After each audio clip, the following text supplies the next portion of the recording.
as fighters, there's always an opportunity for an injury. You're normally always carrying something that needs modifying as we're going along. So as a strength and conditioning coach planning training for a fighter, you need to be able to go with the flow.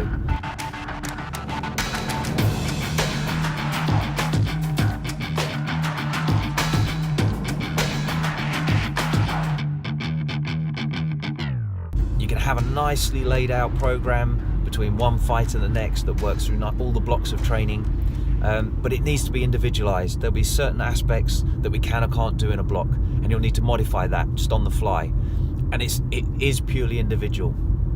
So rather than being too stuck with the perfect plan, you've got to do the best job you can and plan to get the best out of your training you can, but it will never go 100% to plan. So you've got to be flexible enough to be able to go with the flow sometimes and work around an issue and be a bit inventive with how you can fix a problem if a certain part of the training can't be hit.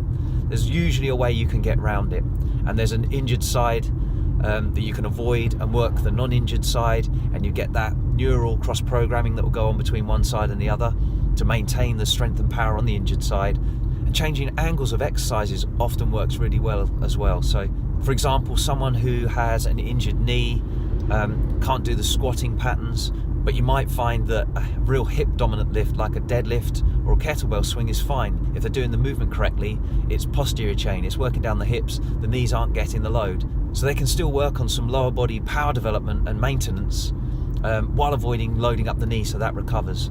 So there's lots of little things we can do in strength and conditioning that you perhaps can't do even in your Thai boxing practice because it still aggravates an injury, but you can keep on top of all of this stuff and actually move forwards in a lot of areas while you're injured.